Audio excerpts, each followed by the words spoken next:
So I must thank the Critical Collective again for inviting me.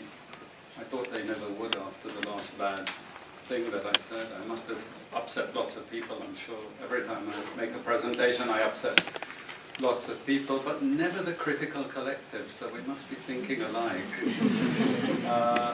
I congratulate them, really. It's amazing to see so many people here. And I also congratulate scholars for linking again with Critical Collective. It's been some time, and I hope this partnership continues and flourishes, because this is just amazing to see the number of people. I have to apologize for two things. The first is, I have to apologize in advance. I'm not an expert on Africa. What I'm going to offer you, perhaps it's not enough, but it's some commonsensical observations. I hope it's common sense. But sometimes it's better not to be an expert, you know, to be able to see things from slightly afar. The second thing is, I'm wearing the wrong trousers. I was fixing my bike, so I wore my old trousers, and so please don't video this part, because my wife will immediately divorce me. Okay, so what I'm going to try and do is just give you some charts and a couple of tables, just to paint a little bit of a picture that you already know. Okay, so what this presentation is fundamentally designed to say is this. Africa, historically, sub-Saharan Africa, has been fundamental to the global prosperity of the advanced countries. Okay? And Africa had a role to play. It has a role as a raw material producer. We will not allow sub-Saharan Africa to escape that. Okay, we do everything to keep sub-Saharan Africa where it is, also impoverished. It's absolutely vital for the prosperity of everyone else. So let's get clear about that. Okay, and this means all the economic structures, all the global institutions, and the economics we teach everyone is all designed to keep Africa exactly where it is. And whether it is Europe or US or now China, it's always the same.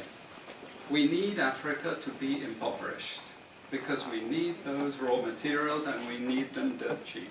Okay, so that's the message. It doesn't mean to say that there's nothing Africans can do. Of course there is. Okay, but this is the opposition that they're fighting. This is what it's about. Because if Africa does do something different, I assure you living standards of all those in Europe and North America and Asia is going to fall.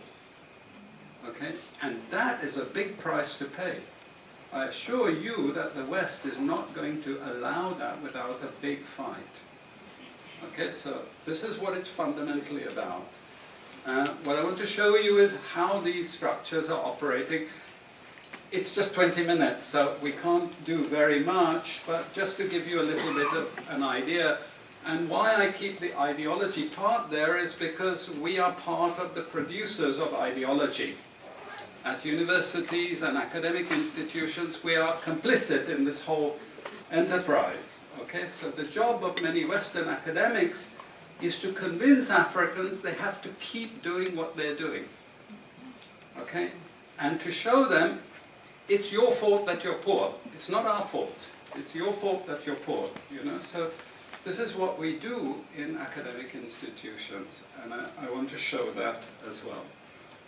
We just start. This is what it's basically about, so you know what it's about. But I want to just show you the extent to which Africa is specializing in the production of raw materials and basic agricultural goods. We know the basic forces that have caused this underdevelopment. We know it's colonization. I will not discuss that very much because my colleague speaker is going to go into some aspects of this. But I do want to discuss the global economic structures, the global financial institutions, and economic ideology, briefly, to give you a flavor of those. Let me start with this. You can't really see it so easily, but if those of you who are interested, you want the PowerPoint, I'm sure we can make it available to you. But the thing that you really need to see is the top line. Okay? And the extent of dependency is captured by this statistic at the top. Okay? And you compare it with all other income groups, and what you see is essentially in that one statistic how dependent sub-Saharan Africa is on raw material production. Okay? This is the very heart of what makes sub-Saharan Africa beat. Okay?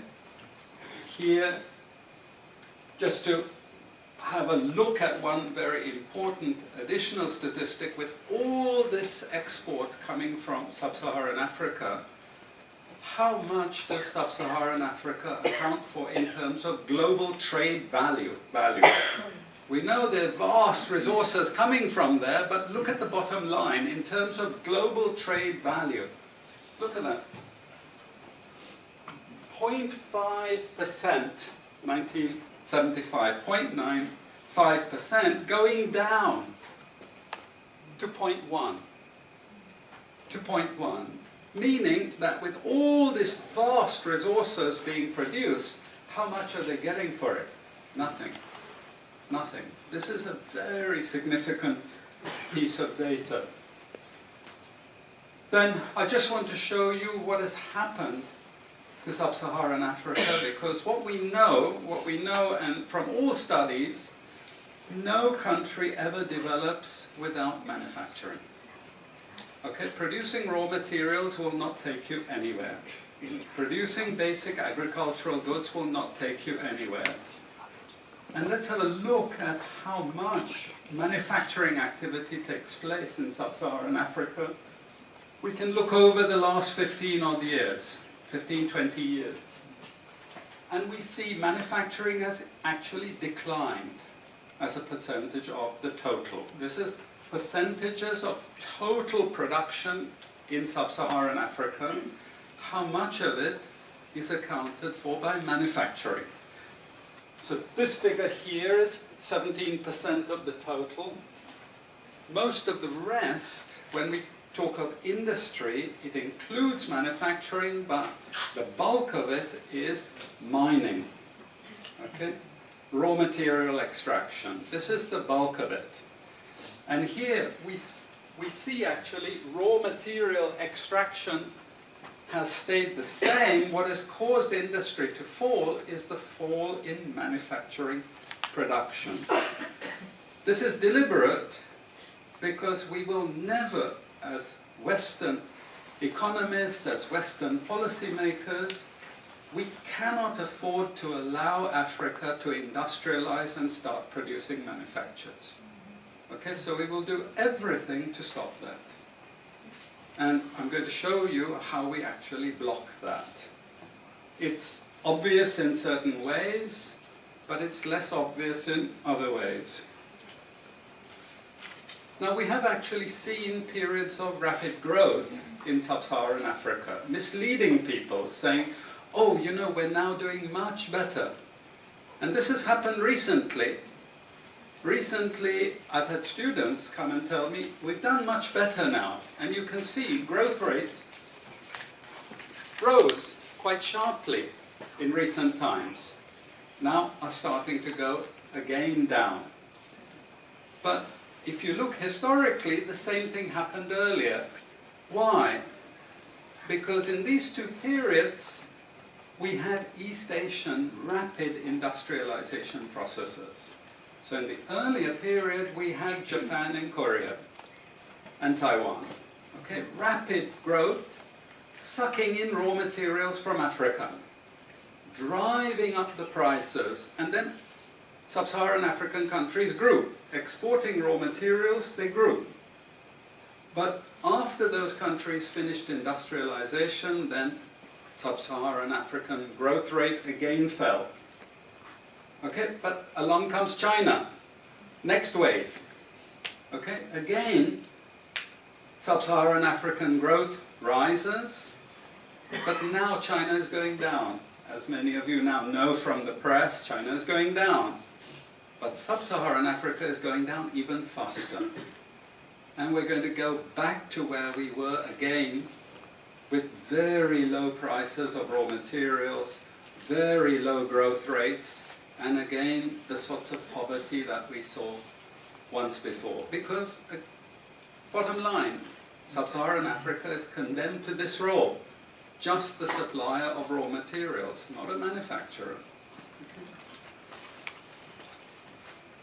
Very recent data showing emerging markets that produce raw materials against emerging markets that produce manufacturers. And you can see now with the weakness in the global economy, it's the emerging markets, that's the red line, it's those countries that are suffering the most, the emerging markets producing raw materials. They're suffering the most. And here it translates into their currencies being butchered. Okay? The currencies are collapsing of these countries, and many of them are sub-Saharan African countries. Some of them are Latin American countries, okay, who also rode that same wave. They thought that raw material production was going to save them. But now they're facing terrible problems. And I'm sorry to say, it's just going to get worse in the next 2 years. It's not going to get any better. And this is what it does in terms of gross domestic product. It's the blue line you should look at. It's the blue line compared with the red line. And what we know is that blue line is really going to go down sharply in the next 2 years. Okay, so relative to the rest of the world, sub-Saharan Africa is going to suffer. Again, why? Because it's condemned to this raw material production. This is basically why. How is it condemned to that? Well, the first and most important is the economic structures. After colonization ended, we needed new structures to keep these countries where they were. Okay? And the first of those is aid. Okay? We give them aid. Aid for what? Actually, we give them aid to keep repressive regimes in power. That's all. Okay? We're not giving them aid for much more, except a little bit of infrastructure to make sure those raw materials get to the ports and aren't gotten out of the ground. But for the most part, we give repressive regimes money and power and guns to keep that system going. This is what it's fundamentally about. All the hypocrisy about transparency and democracy and bullshit like that, it's all bullshit. You know? And at least the Chinese don't enter into that bullshit. They say, we don't care about the whole political environment, we just give the money. Okay? And it's for raw material extraction, period. Okay? Number 2, and this was a very important one, still is debt. I was telling some of my students today, was it today or yesterday, about Confessions of an Economic Hitman. Do you remember this? Have any of you heard of this one? Confessions of an Economic Hitman.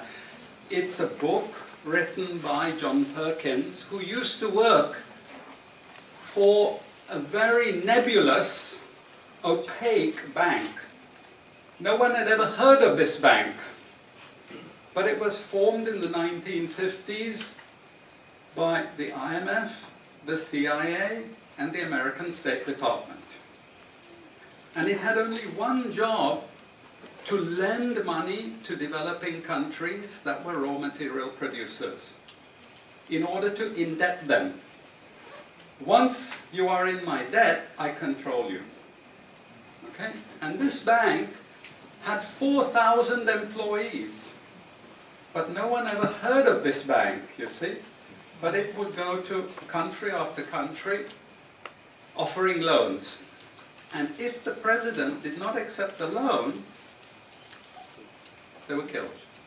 And he gives 2 examples of presidents who were killed when they did not accept the loan. You see, the lending is also very important to trap the country. It's very important. It's part of that process. I teach in Suriname. And Suriname in recent times had a huge foreign exchange reserve. So big they didn't need to borrow money. And then one of my students, who was very high up in government, he said, you know, the IMF is trying to convince us to borrow money from foreigners. Why? I thought, duh, you know, sorry about this, but, you know, this is the game. And in the end, Suriname did borrow this money because the IMF said, if foreigners lend to you, then everyone will think Suriname is such a strong economy that foreigners are interested in lending to you. You understand? Before Lula came to power, you know, the previous president in Brazil, Cardoso, his predecessor, took a gigantic international loan. No necessity for taking the loan. Why? Because once I catch you with the debt strings, I hold you forever. You are my prisoner. Okay, so debt has been this huge spider's web which has trapped sub-Saharan Africa and keeps them held there. Aid, debt. We have a third structure which is again not known by many people, but it's something that was put in place and continues to this very day, with no one discussing it. No one says anything about it. It is monopoly buying structures. This is for all raw materials and basic agricultural goods produced by developing countries. There are only 4 or 5 Western multinationals that buy all those goods. And they collude between them. So if you take any major product, these Western multinationals, they collude between them. Even if we go down to banana production, we had a PhD done here at the ISS, and the person showed that the 4 or 5 major multinationals, they collude, and in order to make sure their control is total, what they do is they force all the producers to produce the same uniform banana. You know, the crap you buy in the West and has no taste at all. You go to any developing country, you know how a banana tastes, don't you? There's so many of them, lots of varieties, but we only market 1 or 2 types, so we have control, you see. If you don't produce at the price I want you to produce, I go to the next country. You see, we get control. So these buyers, they impose that control, and they keep pushing the prices down and down and down. Okay, this is the game. No one says anything about it. There are no commissions of inquiry to say, this is illegal, what you're doing. The WTO has nothing to say about this. But sorry to say, you know, if banana prices rose 10 times, especially for people like me who love bananas, okay, I protest. I like my living standards. Okay, it's the same with all the other raw materials, you see. We're all benefiting, we're complicit. We're actually complicit in this because we will protest and shout out if the situation ever changed. Okay, now we come to those international institutions. And I must tell you this, from the outset, don't think of them as wicked. IMF, World Bank, WTO. We always think evil creatures, horrible. It's not.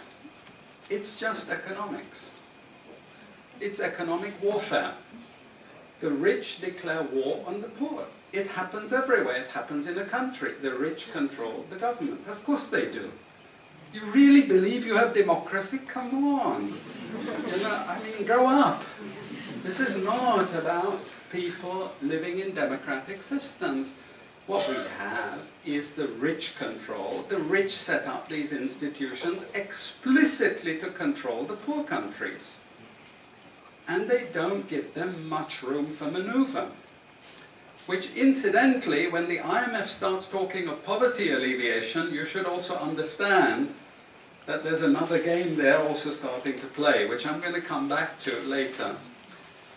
But what do these institutions do? What does the IMF do? What is structural adjustment about? It's about making sure countries keep producing what we want them to produce. We make sure they have recurrent balance of payments problems. You notice these countries never get out of balance of payments problems. You notice that? Whereas countries that never took IMF support are always out of balance of payments problems. But the countries that are continuously getting advice and support by the IMF, they're always in balance of payments problems. Why? Because that's the way we keep our stranglehold on them. And that's what we have done. We have done, the IMF and the World Bank. And they've also done something very, very important. And that is they have destroyed the self-sufficiency of these countries. Colonization started it. Okay? One of the most important things is we destroy food self-sufficiency. Okay? And the World Bank continued it. They forced most countries to eliminate all food subsidies and food support. Okay? Because once you don't produce your own food, I increase my control over you. How do we know this? Well, very funny thing happened some years ago. Not so funny, actually. It involved starvation of a large number of people in Malawi. Okay? Many of you could remember this because it was really tragic. But the Malawian finance minister, who was under terrible threat at the time, suddenly broke ranks and he said, well, you know why we had this famine? Because one of the conditions of the loan given by the World Bank was we destroyed all our grain surplus stocks. Why? Because remember, we want you dependent. 1970s, the US Senate, the US Congress said, we will not allow Latin America to produce their own food. We will start a strategy involving the IMF and the World Bank to destroy food self-sufficiency of Latin America. Then they will indeed be our true backyard.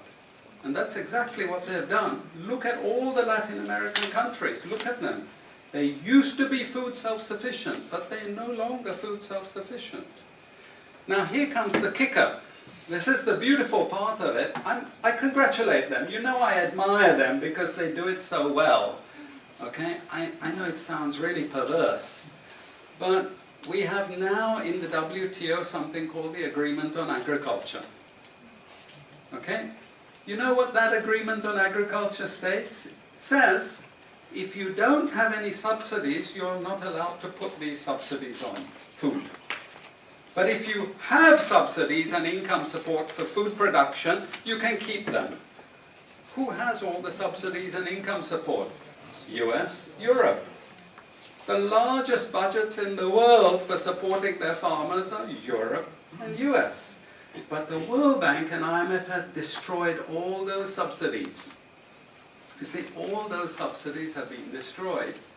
And now we're telling these countries, you don't have subsidies, tough luck. You know? You see, we're keeping them dependent. We're keeping them on a string. I have 5 minutes, so I have to be choosy about what I say next. We have lots of examples in the WTO. to really stop Africa industrializing. This is the crucial thing. We cannot allow them to produce manufacturers. It's not difficult. Trust me, it's not difficult. We need nationalist governments. We need them committed to industrialization, and it won't take them a decade to move out from where they are. This is the fundamental point. It's not difficult. But this next round of the WTO is designed to block that. If we had time, I would go through all the different things that they're trying to put into place to block anyone else getting on top of the ladder. You've read this book of Hajun Chang, Kicking Away the Ladder. You see, when we become rich, we make sure the others can't climb up the ladder and join us. Okay? And this is what this next Doha round is about. It's to make sure, especially sub-Saharan African countries, do not escape. Since I have about 3 minutes left, I'm going to go to this economic ideology thing, because this is important for academics. You see, we teach, in many cases, garbage, and it doesn't hurt anyone, a lot of this garbage. You know, it's just blah, blah, blah, blah, blah. And we don't know what we have learned, but anyway, we were there at the university and you got a certificate and you go away and you feel you've learned something. But sometimes we teach very destructive things. And no more important than when we're teaching people from developing countries. Okay? And one of those very damaging and destructive things is the doctrine of comparative advantage. It's a lie from beginning to end. It's utter crap. It has been decimated many times, but we keep it in every curriculum. Why? Because it tells sub-Saharan African countries that their destiny is to produce raw materials, you see. And if you produce raw materials, you get rich just like we are in the West. You see, this is the game we're playing, and just for you to be totally confused, we normally build models with it, mathematical models, so you really have no idea what we're talking about, but it seems all very scientific. Then we have the modern version of this is because it's all a failure, we know it's a failure, we now have a new generation of economists saying, it's only a failure because you're all corrupt in your countries. We call that new institutional economics. You've all probably learnt it all, but you didn't know why they invented it. It was invented to tell you the same thing. You should keep producing raw materials. Now, don't be as corrupt as you were before. Nobody ever told you that aid was designed to actually start the corruption process in the first place. Okay, and we need corruption to make sure you're doing all these things. But now we blame the victim. You're poor because it's your fault, basically. And you're poor, stupid, and corrupt, basically. This is the message that we're giving people. We also have many theoretical justifications, but I'm going to say something controversial to end. And she's happy that I'm ending because she has to discipline me. And that is, there are also what I call more enlightened approaches, but which are also potentially destructive for sub-Saharan African development. And this is where I come back to the IMF and the World Bank. You see, now they're all into poverty alleviation. They want you to concentrate on redistributing income, and it's something nice. You're young people, you're socially conscious, you're aware. You don't like all this injustice. So you gravitate towards what we call pro-poor strategies. But actually, I'm sorry to tell you, that is not what Africa needs.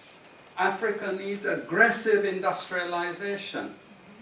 When China was a communist country and we had equal distribution, who feared China? Who took them seriously? They weren't even the size of the Netherlands. But today, I can't open an internet site, I can't open a magazine, I can't open a newspaper without China, China, China, China. And we know what has built China. It's not socialism or communism, it's capitalism, guys. It's manufacturing, it's production. This is what creates employment. This is what created jobs. I'm not pro-capitalist, but this is the reality. And unfortunately, we're now going to get caught with the good cop, bad cop. The good cop is now IMF saying, oh, you must concentrate on poverty reduction and income redistribution, as long as we can take you away from industrialization. This is the crucial thing. You know? I leave it at that. And I'm sorry I took so much.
Wachelela kwa zambi yetu weneni kutena koso kidi kecha kalecha wasediwa mutuyo wachelela kwa zambi yetu weneni kutena koso kidi kecha kalecha